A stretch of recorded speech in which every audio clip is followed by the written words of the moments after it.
Hi hello नमस्ते, मी पूजा. मी आणि बरंच काही या यूट्यूब चॅनलवर तुम्हा सगळ्यांचं अगदी मनापासून स्वागत करते. आज मी तुम्हाला छान वांग्यांपासून एक भन्नाट अशी रेसिपी दाखवणार आहे. तर बघा, इथे मी छान छोटी छोटी काटेरी वांगी घेतलेली आहेत. आपल्याला या रेसिपीसाठी अशी छान छोटी छोटी वांगी हवी आहेत. तर आता व्हिडिओत दाखवल्याप्रमाणे ही वांगी तुम्हाला कट करून घ्यायची आहेत. तुम्हाला किती प्रमाणामध्ये ही रेसिपी करायची आहे, म्हणजेच वांग्यांची भाजी तुम्हाला किती करायची आहे त्यावर तुम्ही ही वांगी घेऊ शकता. आता मी इथे ही 2 माणसांसाठी भाजी करते आहे, अर्थात टिफिनसाठी देणार आहे म्हणून थोडी जास्तीची करणार. तर बघा, इथे मी खूप सोप्या पद्धतीने तुम्हाला वांग्याची भाजी दाखवणार आहे आज करून. टिफिनसाठी सुद्धा तुम्ही देऊ शकता. इतकी झटपट आणि चविष्ट होते. त्याचबरोबर कसलेही वाटण-घाटण न करता आणि कांदा टोमॅटोचा वापरही न करता मी आज तुम्हाला वांगं दाखवणार आहे कसं करायचं ते. खूप झटपट आणि कमी साहित्यात आपली ही वांगी तयार होणार आहेत. तर बघा, इथे मी संपूर्ण वांगी अशाच पद्धतीने कट करून घेणार. आधी वांग्याचं थोडंसं देठ काढून घ्यायचं. त्यानंतरनं ह्याचे जे काटे आहेत ते संपूर्णपणे अशा पद्धतीने बघा काढून घ्यायचे आहेत आपल्याला. अगदी सहज हे काटे निघतात. आणि मी सुरुवातीला वांगी धुवून घेतली होती, पण आपण ही वांगी कट केल्यानंतरनं लगेच पाण्यात सुद्धा घालणार आहोत. कारण सगळ्यांनाच माहीत असेल, वांगं कट केल्यानंतरनं ते लगेचच काळं पडायला सुरुवात होते. त्यामुळे बघा, अशा पद्धतीने इथे मी ही संपूर्ण वांगी आधी कट करून घेते आणि पाण्यामध्ये सुद्धा घालून घेते.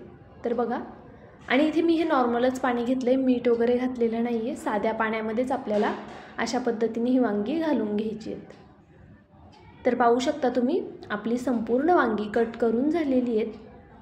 आणि ही मी पाण्यात ठेवून देते, तोपर्यंत पुढची तयारी करूया. तर चला, या व्हिडिओमध्ये आपल्याला खूप काही तयारी करायची गरज पडणार नाही आहे, कारण की ही रेसिपीज खूप सोपी आहे. बघा, अगदी अर्धा चमचा इतपत मी तेल घातलेलं आहे. जो मोठा आपला चमचा आहे ना, त्याने अर्धा चमचा इतपतच तेल घातलं. त्यानंतरनं यामध्ये 1 चमचाभर जिरं घालायचं आहे आपल्याला. जिरं छान फुललं की लगेचच तीळसुद्धा घालून घ्यायचे. इथे मी जवळपास 2 चमचे इतपत तीळ घातलेले आहेत. आणि त्यानंतरनं जी आपण कट करून ठेवलेली वांगी होती ना पाण्यामध्ये, ती घालून घ्यायची आहेत आपल्याला. तर बघा, इथे मी संपूर्ण वांगी घालून घेतली. मध्ये जागा करते आणि थोडंसं हिंगसुद्धा घालून घेते. आता आपण हे छान असं एकजीव करूया. हिंग आवर्जून घाला, कारण हिंग घातल्यामुळे ना वांग्यांना खूप छान अशी टेस्ट येते. तर बघा, हे व्यवस्थित आपल्याला परतवून घ्यायचं आहे. अगदी छान असं हे परतवून घेणार आहे मी.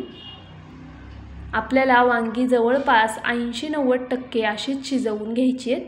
आता तुम्हाला वाटेल यामध्ये तर कसलाच मसाला वापरला नाही आहे, तर या वांग्यांना चव तरी कशी येणार. व्हिडिओ संपूर्ण पहा, तुम्हाला व्यवस्थित सगळी रेसिपी समजेल. बघा, झाकण ठेवलेलं आहे. झाकण ठेवून आपण ही वांगी परतवून घेणार आहोत. आधीमध्ये झाकण काढायचं आणि एकदा वांगी हलवून घ्यायची, पुन्हा झाकण ठेवायचं.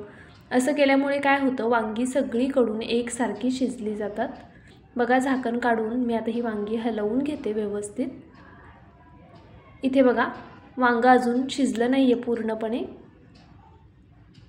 पाहू शकता तुम्ही. बघा, थोडं तोडायला थोडं कठीण जाते, म्हणजे वांगं एक 60-70% शिजलेलं आहे. मध्ये मध्ये झाकण काढून मी एकदा दोनदा ही वांगी हलवून घेतलेली आहेत. तर बघा, आता इथे मध्ये जागा केली आहे. यामध्ये आपण जे अर्धा चमचा तेल काढून ठेवलं होतं ना, ते घालून घेतलं. आता यामध्ये आपल्याला सगळ्यात आधी मोहरी घालायची आहे. बघा, या तेलावरती मोहरी घातली. मोहरी थोडी तडतडून द्यायची अशी तेलामध्ये, पाहू शकता तुम्ही. त्यानंतरनं यामध्ये आपल्याला लसूण छान बारीक कट करून घालायचं आहे. मी लसूण ठेचून त्यानंतरनं कट केलेला आहे, म्हणजे मग तो छान असा बारीक कट करता येतो. त्याचबरोबर कढीपत्त्याची पानंसुद्धा इथे कट करून घेतलेली आहेत आणि ती घातली. आता तेलामध्ये हे थोडंसं परतवून घ्यायचं आणि मग वांग्यांसोबत असं मिक्स करून घ्यायचं. तर बघा, अशा पद्धतीने इथे मी हे आता मिक्स करून घेतलेलं आहे. अगदी छान आणि चमचमीत ही वांगी तयार होतात. आता आपण काही मसाले ॲड करूया. तर बघा, सुरुवातीला चवीनुसार तुम्हाला लाल तिखट घालून घ्यायचे. त्यानंतरनं गरम मसाला घालणार आहे मी यामध्ये थोडासा. त्याचबरोबर रंग छान यावा म्हणून मग यामध्ये कश्मीरी मिरची पावडर वापरलेली आहे आणि त्याचसोबत चवीनुसार मीठ घालून घ्यायचे। आता बघा मीठ वगैरे घालून झालं की आता हे छान असं मिक्स करून घ्यायचं। मसाला संपूर्ण वांग्यांना व्यवस्थित लागला गेला पाहिजे। आता तुम्ही म्हणाल जर मीठ आपण आधीच टाकलं तर मग वांग्यांना शिजताना छान मीठ लागेल, पण जर आपण मीठ लवकर टाकलं ना तर मग वांग्यांना थोडं पाणी सुटतं आणि ते आपल्याला नको आहे, त्यामुळे मीठ आपण नंतरच घालायचे। इथे बघा पुन्हा 2 मिनिटं झाकण ठेवून मी छान वाफ काढून घेतली। वांग शिजायला फारसा वेळ लागत नाही आणि बघा ही वांगी किती छान दिसतात, ते अगदी मसालेदार अशी आपली वांगी झालेली आहेत, पाहू शकता तुम्ही। आता यावरती आपण कोथिंबीर टाकूया, मस्त हिरवीगार कोथिंबीर घालायची आणि पुन्हा ही भाजी छान अशी हलवून घ्यायची। माझी आजची ही अगदी झटपट वांग्यांची रेसिपी तुम्हाला कशी वाटली नक्कीच मला कमेंट करून कळवा। त्याचबरोबर जर तुम्ही नवीन असाल चॅनलवरती, अजून सबस्क्राईब केलेलं नसेल तर प्लीज एक सबस्क्राईब करून घ्या। व्हिडिओला लाईक केलं नसेल तर लाईकसुद्धा करा। व्हिडिओ कुठून पाहताय ते कमेंट करून कळवा आणि माझे व्हिडिओ कसे वाटतात ते सुद्धा नक्कीच सांगा। उद्या भेटूया एका छानशा रेसिपीसोबत, तोपर्यंत बाय, थँक्यू सो मच।